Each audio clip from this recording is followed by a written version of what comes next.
O zumbido das 2h17. A rainha acorda em sua gaiola de ouro. A notificação das 2h17 da manhã não foi um som. Foi uma vibração, o zumbido de uma asa de mosquito contra o mármore Carrara do criado mudo. Era a única coisa que se movia no silêncio sufocante e climatizado da cobertura.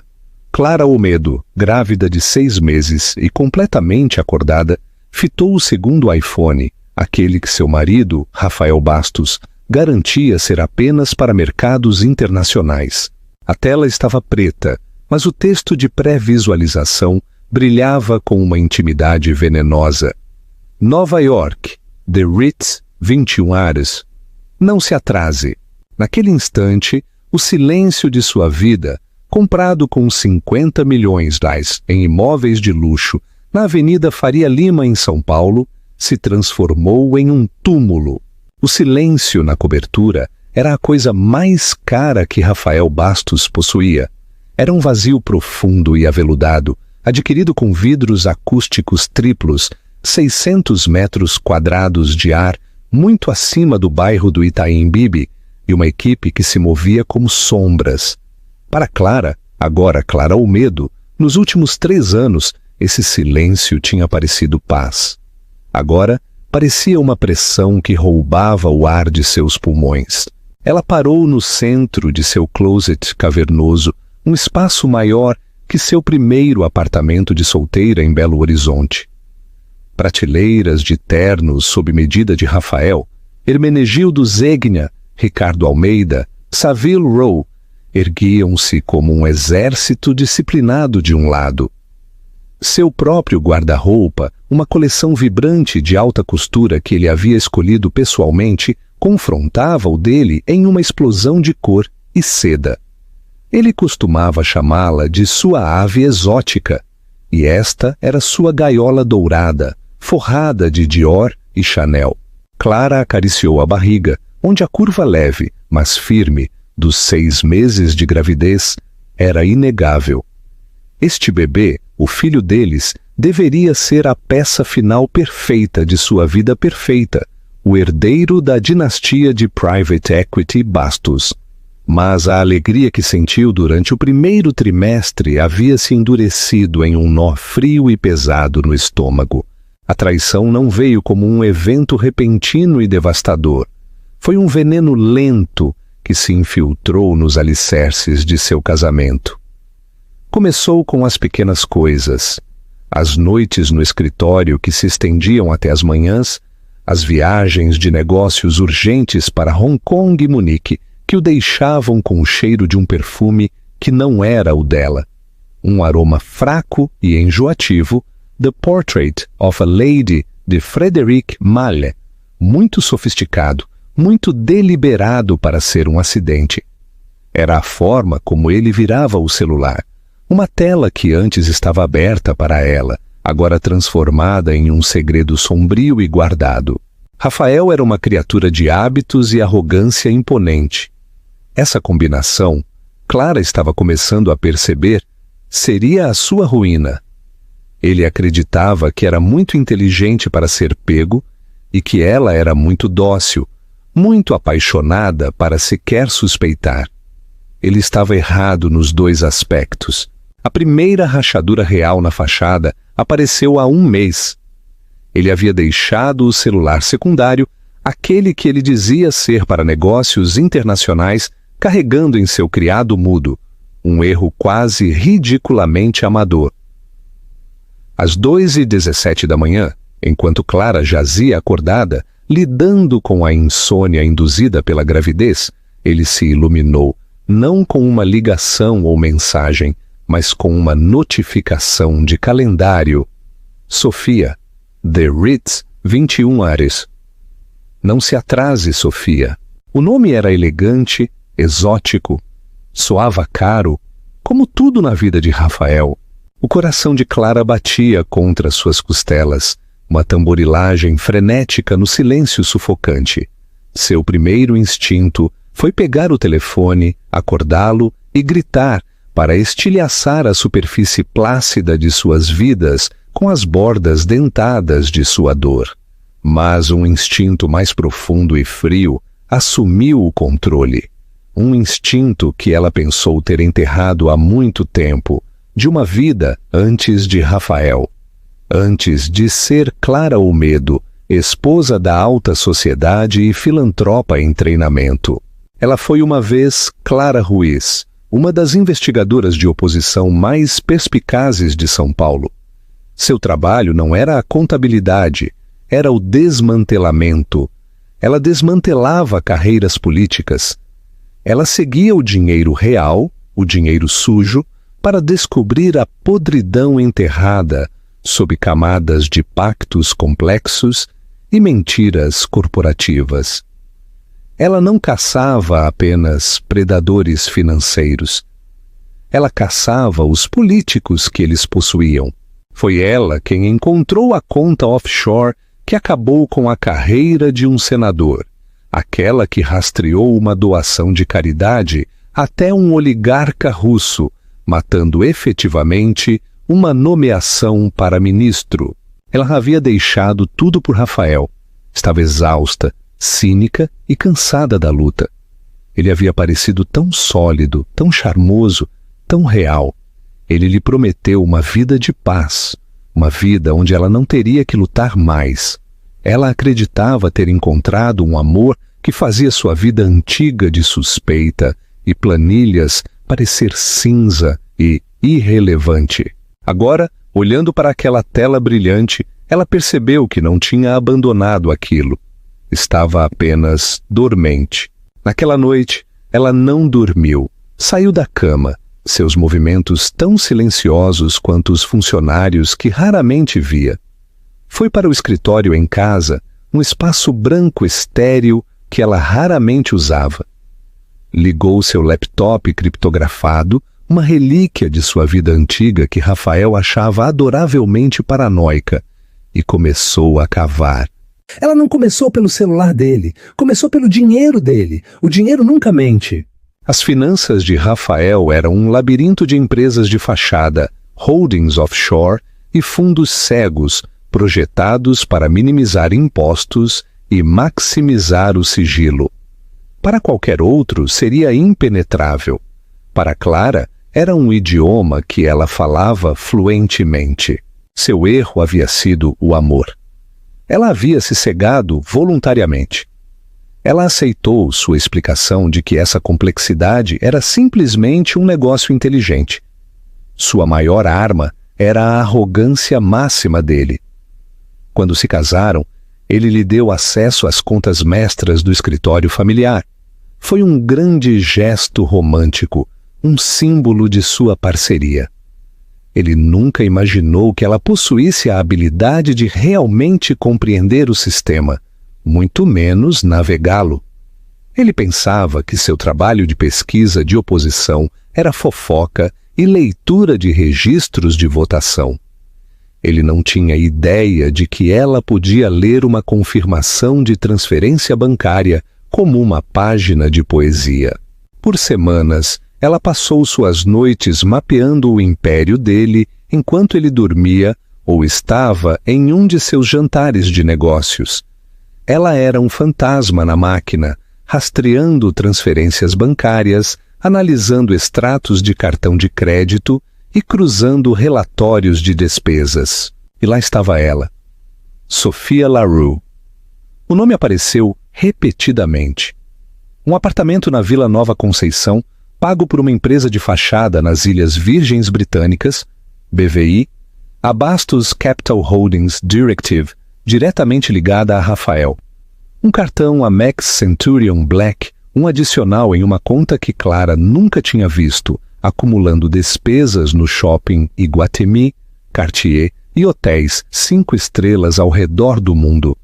Voos que espelhavam a própria agenda de viagens de Rafael, mas sempre na primeira classe, uma fileira atrás dele. Mas ele não estava apenas tendo um caso, ele estava financiando uma vida paralela. A dor era imensa, um golpe físico que a deixou sem fôlego.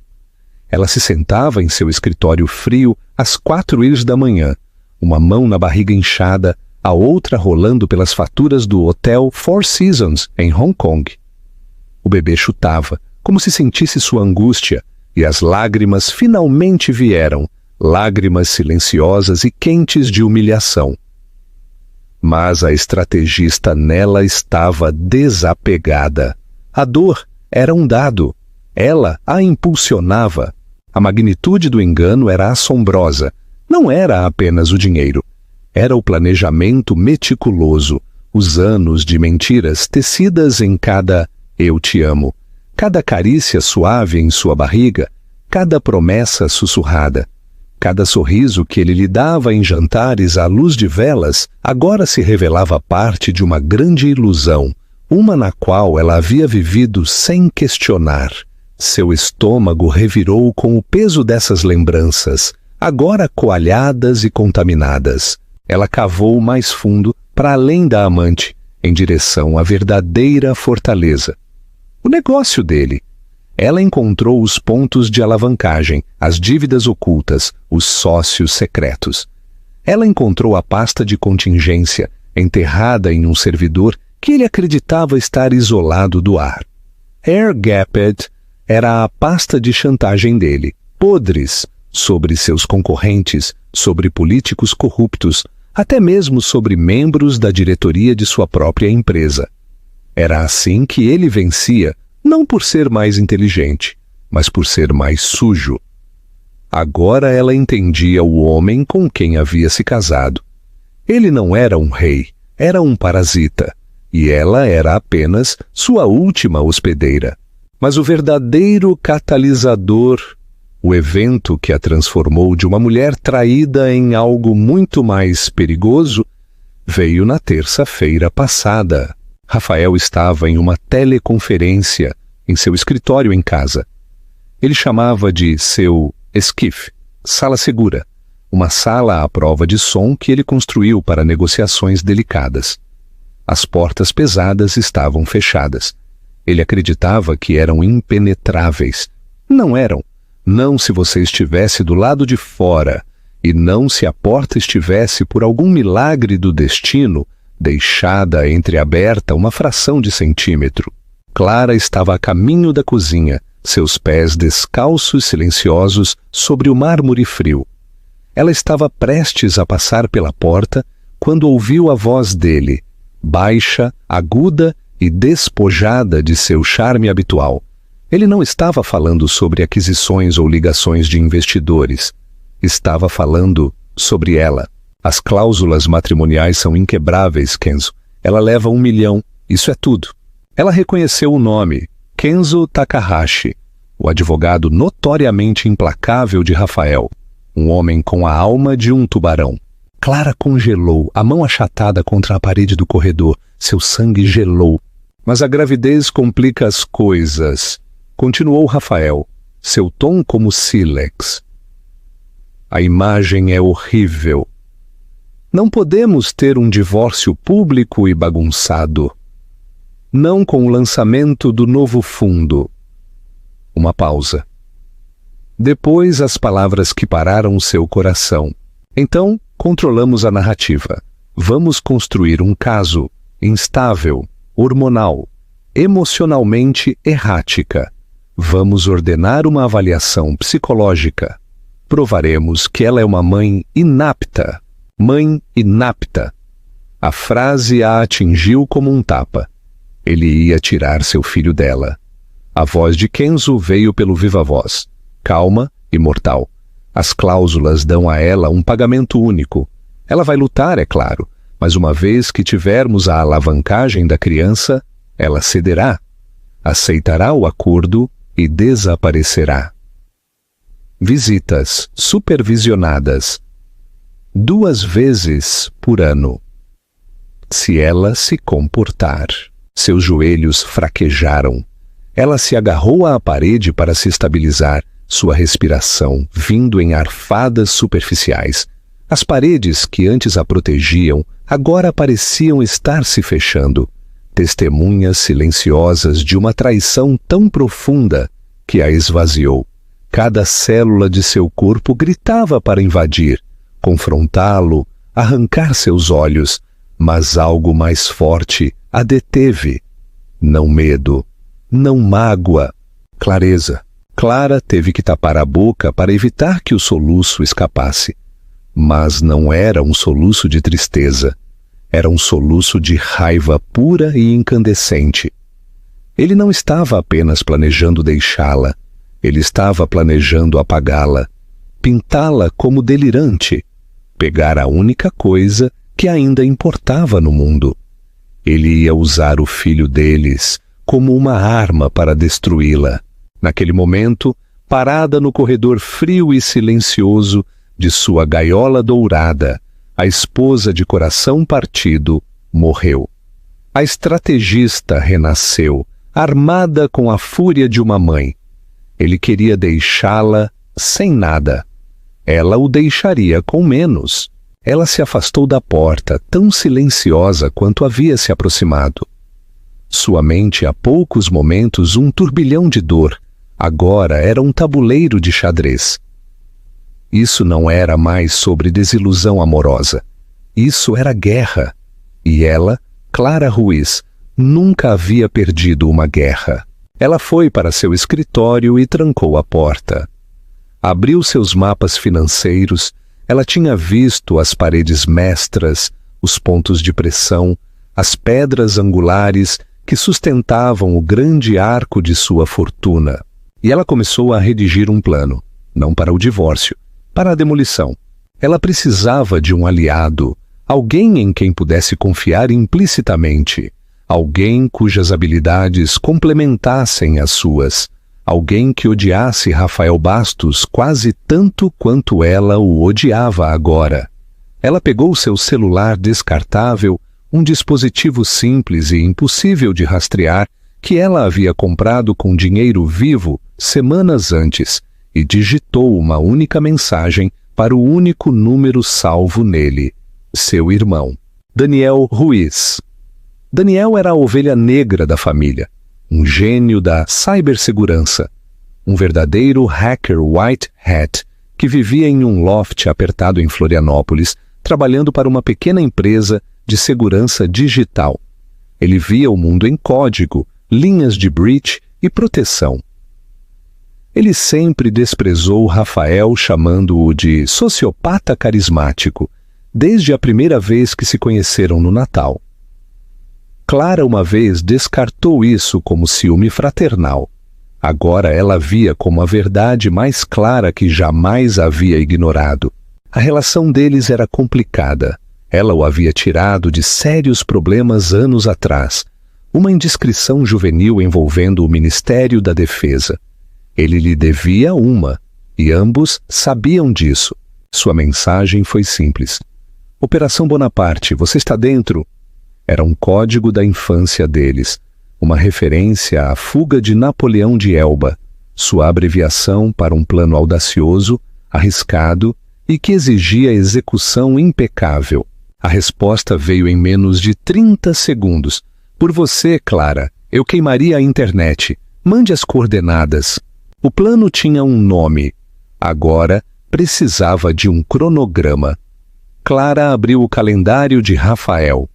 Em 2 semanas, ele estava programado para voar para sua vila em Fernando de Noronha para um retiro de bem-estar solitário, supostamente para desestressar antes do próximo trimestre fiscal. Mas os registros de voo que ela já havia recuperado mostravam um segundo bilhete, Sofia Larue.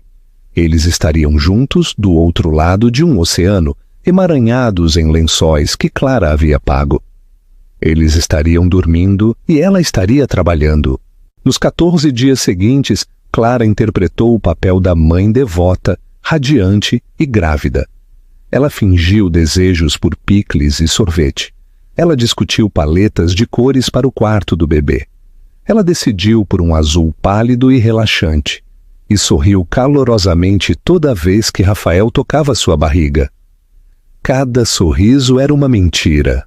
Cada carícia parecia uma aranha rastejando em sua pele. Ela era um fantasma em sua própria vida, observando, coletando, preparando. Com precisão metódica, ela reuniu as últimas peças vitais do quebra-cabeça. os protocolos de segurança para os portais de bancos privados na Suíça e Ilhas Cayman, as frases específicas de autenticação vocal usadas com seu broker no Safra Private Bank, as seed phrases para múltiplas carteiras de armazenamento a frio de criptomoedas que ela descobriu em um pendrive USB escondido dentro de uma cópia esvaziada de O Príncipe de Maquiavel em sua estante. A ironia era tão cortante que quase tinha gosto doce. Daniel fez sua parte. Ele configurou uma cadeia de redes privadas virtuais, VPN, que mascarariam a atividade digital dela através de uma dúzia de países em segundos, tornando sua presença eletrônica impossível de rastrear. Ele também preparou seu pacote de recomeço. Uma nova identidade, Ana Milan, um passaporte português, uma carteira de motorista e uma rede de novas contas bancárias em um país sem tratado de extradição com o Brasil. Ele era o seu criador de fantasmas digitais. Na noite anterior à partida de Rafael, ele estava de um humor particularmente generoso. Ele lhe presenteou com um estojo de veludo. Dentro, um colar de diamantes ridiculamente grande. Para a futura mamãe mais linda do mundo, ele disse, sua voz suave como seda. Clara sentiu uma onda de náusea que não tinha nada a ver com a gravidez. Ela permitiu que ele o abotoasse em seu pescoço, as gemas frias e pesadas contra sua pele. É lindo, Rafael. Obrigada. Vou sentir sua falta. Ele sussurrou beijando sua testa. Estarei esperando. Ela respondeu, segurando o olhar no espelho. A mulher no reflexo era uma estranha, um sorriso sereno e olhos tão frios quanto os diamantes em sua garganta. Ele estaria em breve deitado ao lado de sua amante. Ela estaria esperando. Não por sua ligação, mas pelo momento em que ela queimaria tudo o que ele havia construído até o chão. Ele foi. O voo para Fernando de Noronha partiu do aeroporto privado às 22h05. Clara assistiu ao ícone do jato particular se mover lentamente pelo aplicativo de rastreamento de voos em seu celular descartável, até se tornar um ponto sobre o Oceano Atlântico. Rafael estaria se acomodando, bebendo um champanhe vintage.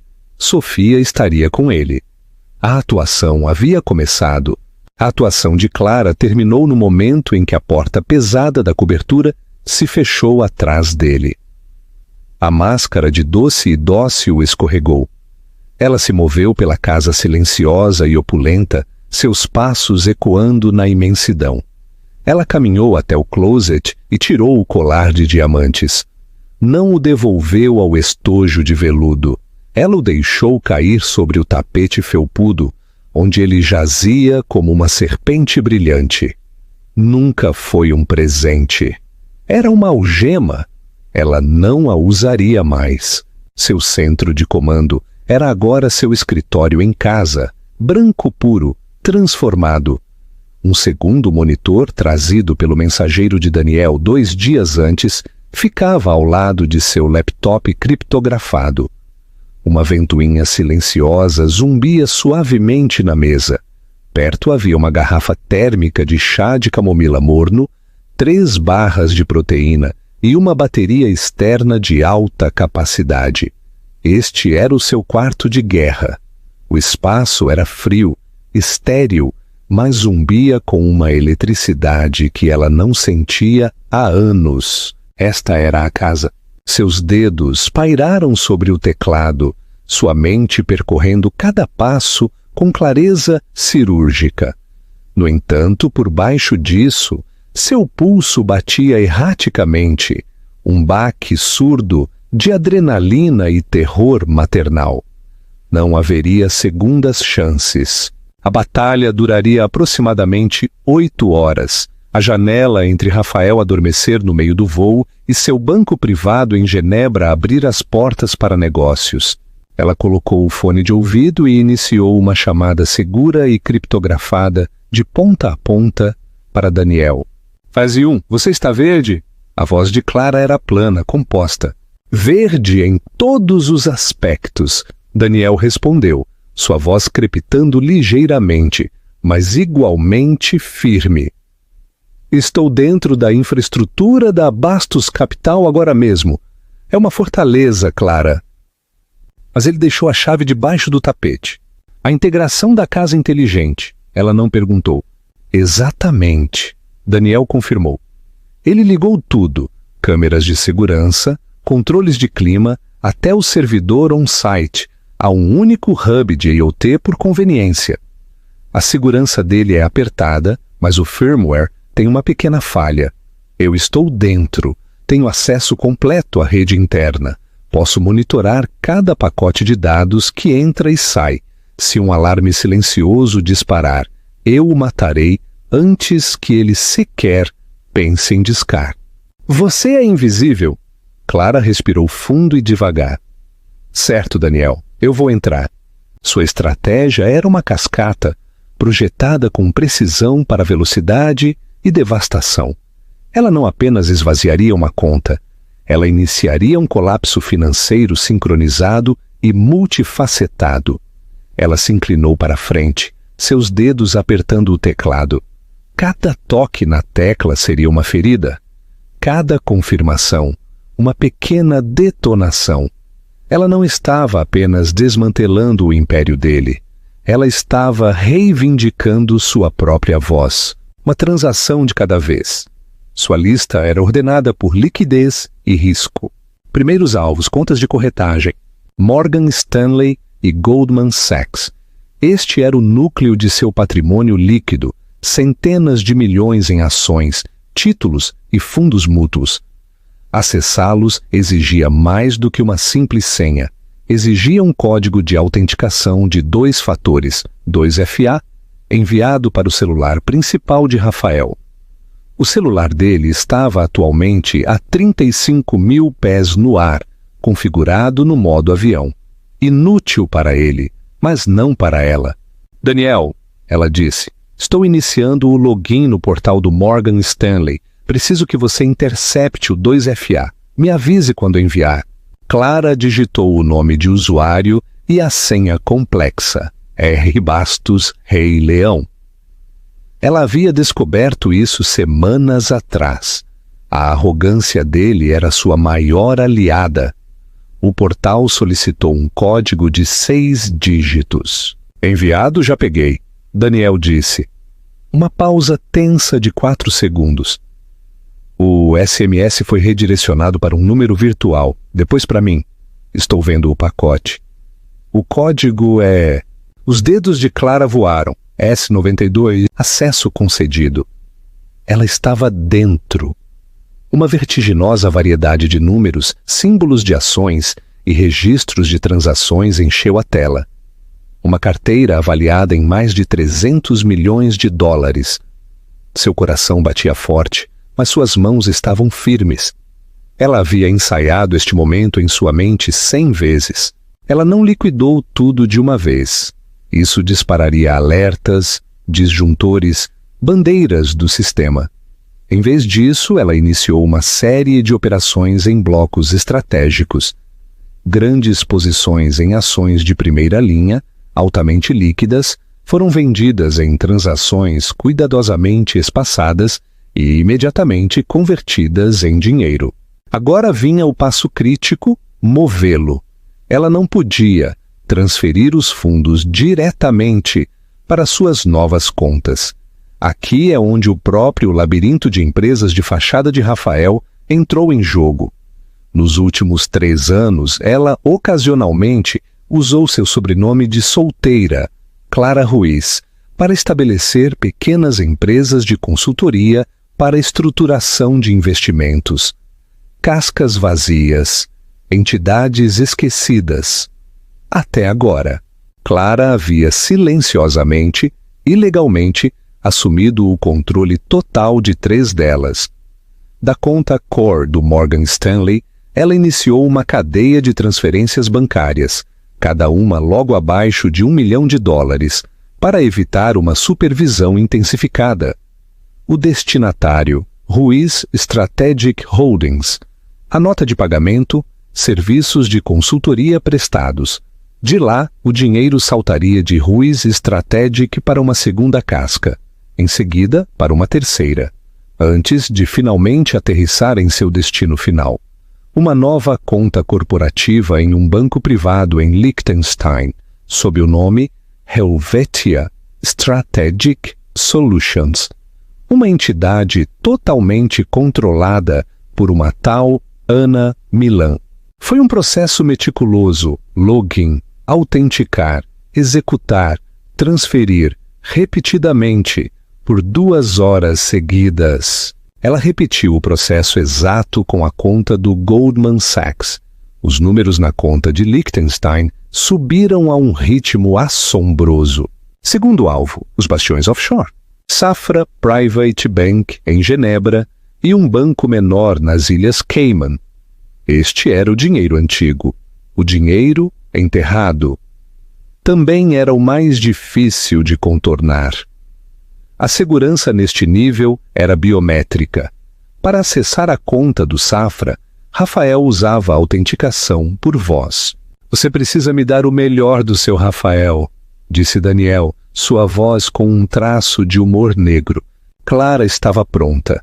Ela passou semanas compilando horas de gravações de voz de Rafael, de entrevistas de podcast, palestras e, o mais valioso, um arquivo que ela mesma havia capturado dele, ditando notas de investimento. Com software de IA de código aberto, ela costurou uma impressão de voz sintética passável. Ainda era uma aposta. Ela discou a linha direta de Private Banking do Safra.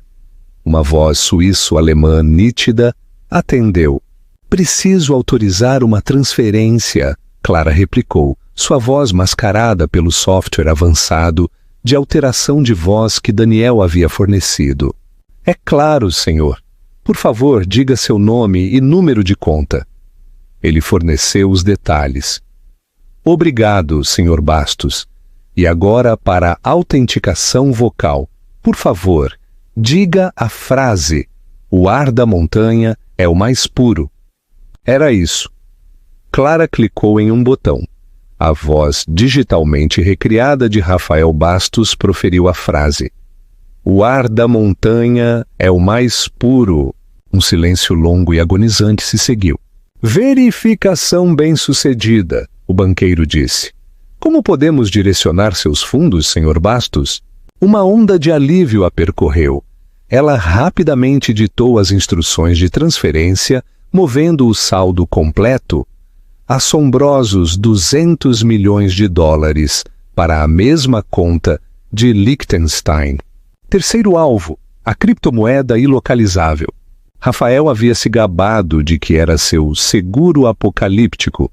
Ele armazenou as chaves privadas em armazenamento a frio em um Ledger Nano, o mesmo pendrive USB que ela havia encontrado dentro de O Príncipe. Daniel a guiou através disso. Bitcoin, Ethereum, tudo transferido para uma única carteira anônima. Valor: $80 milhões. Objetivo final: o insulto. O sol começa a atingir o horizonte. 6 da manhã.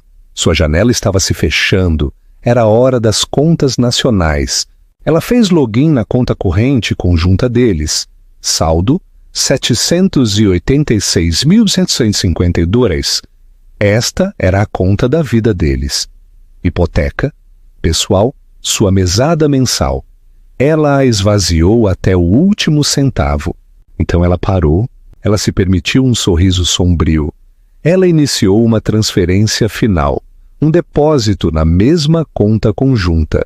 Exatamente R$100. Em seguida, ela foi para sua conta corrente pessoal. Ela a esvaziou deixando R$1 na conta, o suficiente para um café ou uma passagem de ônibus. Acabou. Ela se recostou, o corpo tremendo. Seus olhos percorreram a contagem final. Ela acabara de liquidar e transferir mais de 600 milhões de dólares. Daniel sussurrou, sua voz rouca. Está feito! A fase 1 está completa. Jesus, Clara, você respirou fundo. Estou olhando os registros. É uma guilhotina digital. Você não apenas roubou, você o apagou. Fase 2, ela disse, já em movimento. Os dados. O servidor interno de Rafael, escondido no porão climatizado. Ele continha toda a vida dele, cada e-mail, cada contrato. E o mais importante, a partição oculta e criptografada rotulada contingência, a pasta de chantagem dele. Agora era dela. Estou iniciando a transferência para a nuvem segura, Daniel disse. São 800 gigabytes. Vai levar uns 20 minutos. Assim que terminar, eu limparei o disco de origem. E eu falo sério. Higienização de nível Departamento de Defesa. Nenhum byte sobreviverá. Enquanto os dados fluíam, Clara se moveu pela casa. Ela não levou nada de luxo. Nem as joias, nem a arte, nem a roupa de grife. Ela fez uma mala. Apenas o essencial. Os celulares descartáveis, seu novo passaporte, o livro Razão de Criptomoedas, as coisas que ela possuía antes de Rafael e as ferramentas da vida que ela viveria depois. Ela entrou no quarto. O travesseiro dele ainda tinha a marca de sua cabeça. Ela não sentiu nada. Ela foi para o banheiro principal e pegou o teste de gravidez positivo da gaveta, aquele que havia começado tudo, o das 2 linhas rosas, desafiadoras e inegáveis. Ela o colocou gentilmente sobre o travesseiro dele. Seu celular zumbiu, uma mensagem de Daniel. Download completo. Apagando o disco agora. Você tem que ir, Clara. Agora. O rastro digital se foi. Agora, apague o físico. Clara desceu a grande escadaria pela última vez. No saguão. Ela parou.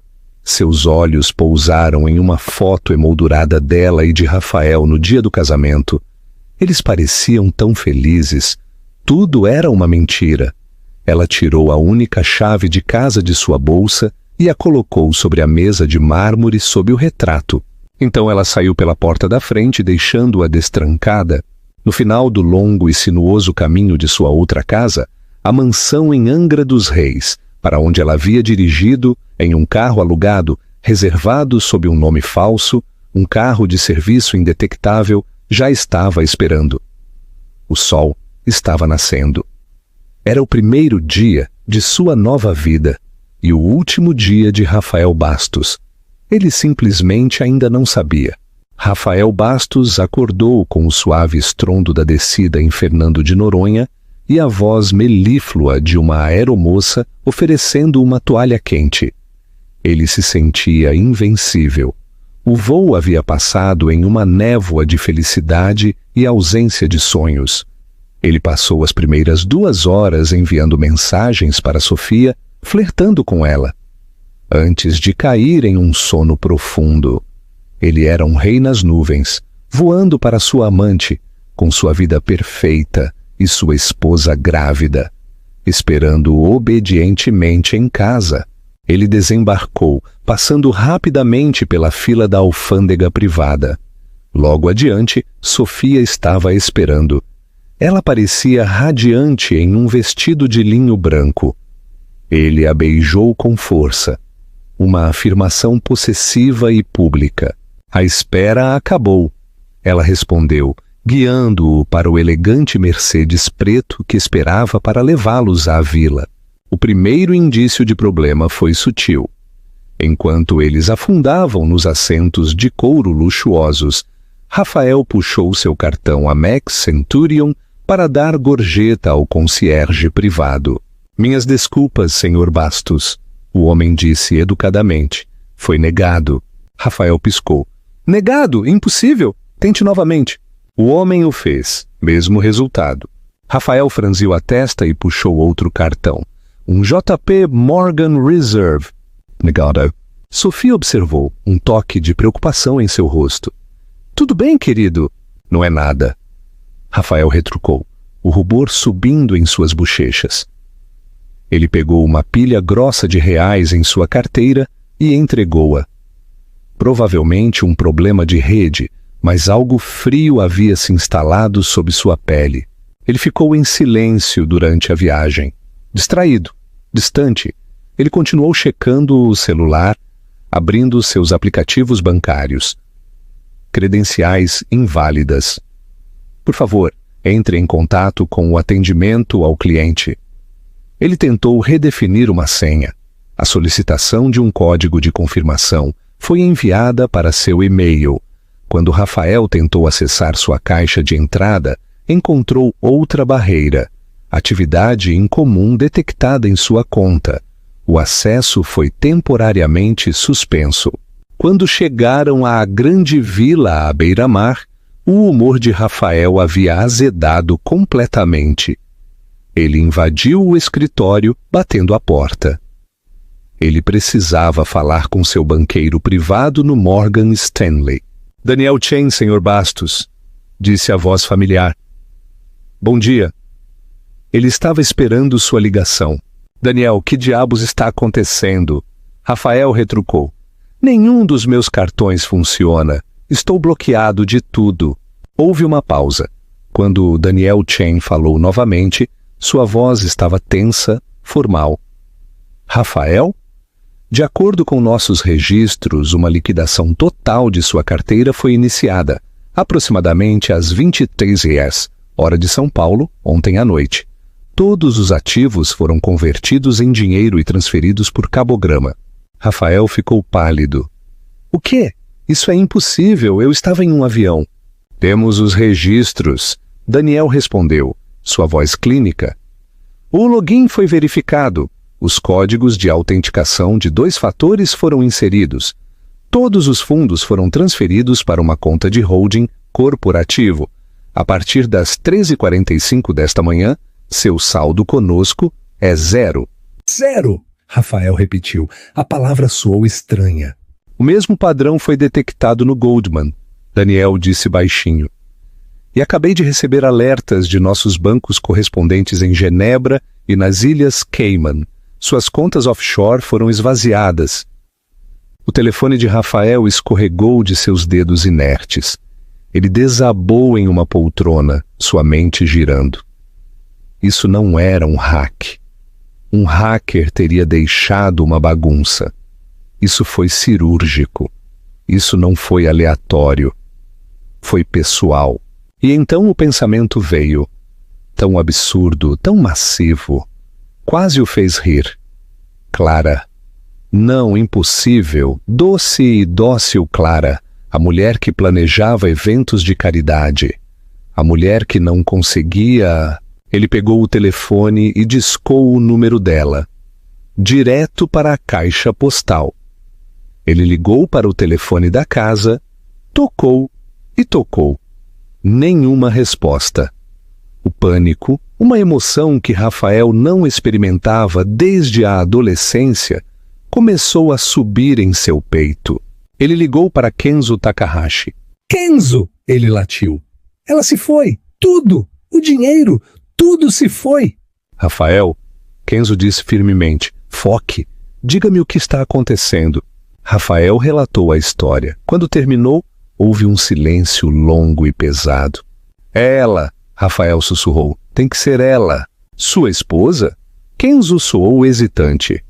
Rafael, ela planeja festas, não assaltos financeiros. Você não a conhece. Rafael gritou. Havia uma vida antes de mim. Ela trabalhou em São Paulo. Pesquisa de oposição, forense. Algo... Ele parou, ofegante. Contabilidade forense. Não, meu Deus, pesquisa de oposição. Kenzo engoliu em seco. Jesus Cristo, Rafael, isso não é uma carreira secundária. Isso é uma arma. Fique onde está. Eu vou até a cobertura. A espera foi uma agonia. Horas depois, Kenzo ligou de volta. Sua voz era pesada. Estou na cobertura, Rafael. A polícia está aqui. Eu disse a eles que suspeitava de um arrombamento. E então, Rafael exigiu. Não há entrada forçada, Kenzo disse em voz baixa. Mas ela se foi. As roupas dela estão aqui. As joias dela. Tudo exceto uma mala. Os funcionários não a viram desde a noite em que você partiu. O que você encontrou? No escritório dela, Kenzo disse. O cofre está aberto, vazio. A cópia de O Príncipe está no chão. O livro Razão de Criptomoedas se foi. Rafael esperou, prendendo a respiração. No quarto, Kenzo continuou. Ela deixou algo no seu travesseiro. O que foi? Rafael perguntou rouco. Um teste de gravidez? Positivo. Um som escapou da garganta de Rafael. Algo entre um gaspe e um engasgo. Uma mensagem. Ela não estava apenas pegando o dinheiro. Ela estava pegando o filho dele, seu herdeiro. E o servidor? Kenzo acrescentou a voz baixa. O servidor no porão. Foi apagado. Profissional. O que quer que estivesse lá, Rafael, sumiu. Ou melhor, alguém mais tem agora. Os arquivos de chantagem, a alavancagem, o poder, tudo. Encontre-a, Rafael sussurrou, a voz fina e venenosa. Não me importa o custo. Use tudo. Eu quero que ela seja encontrada, Kenzo.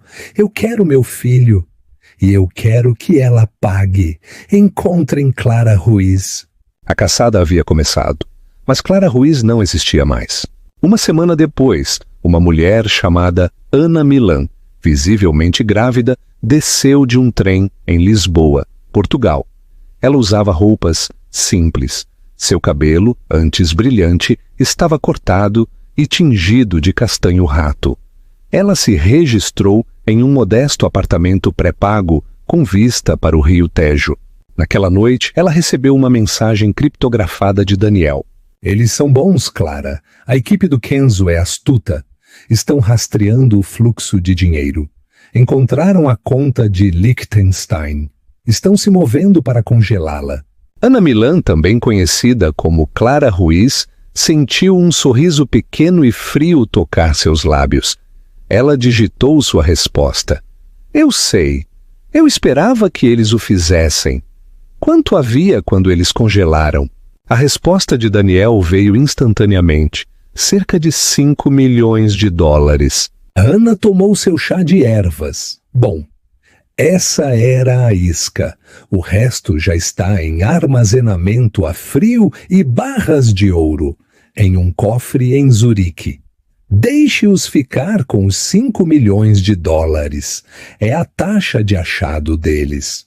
Ela não estava apenas fugindo. Ela estava se redimindo. Ela abriu seu novo laptop e uma conexão de internet segura por satélite.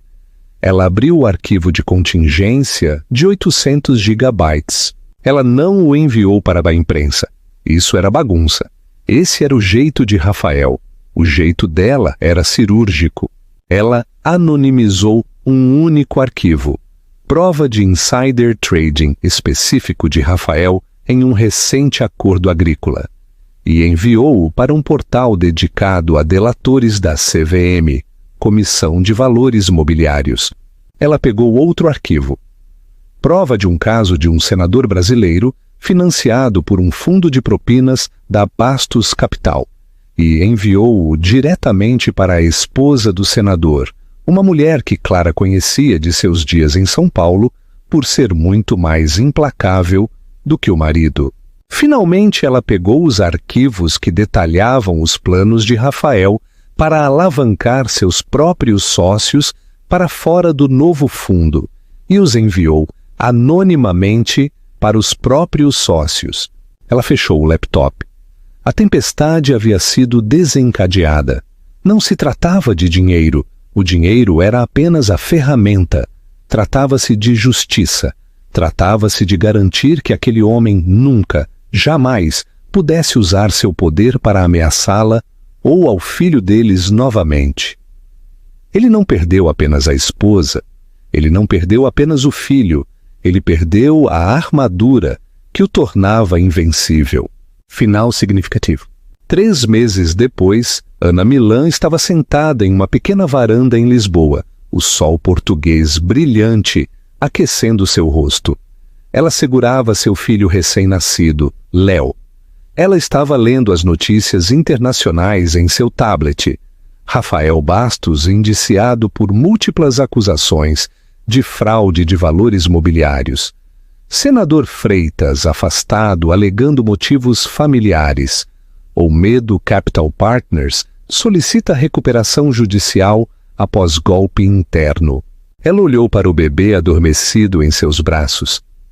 Somos só nós agora, meu pequeno, ela sussurrou. Nunca se tratou de vingança. Tratava-se de resiliência. Tratava-se de recuperar a dignidade que ele havia tentado arrancar dela. Uma mentira de cada vez. Ela foi uma vítima. Então, se tornou uma sobrevivente. Agora, finalmente, ela era livre. Chamada para a ação. O que você achou do plano de Clara? Você acha que Rafael Bastos terá o que merece nos tribunais? Se a história de Clara, de recuperar seu poder com inteligência, ressoou em você, por favor, clique em Gostei e compartilhe este relato com alguém que precise se lembrar de sua própria força. Deixe um comentário abaixo. Qual você acha que foi o maior erro de Rafael? O que você faria com os arquivos de chantagem? Não se esqueça de se inscrever para mais histórias de justiça e segundas chances.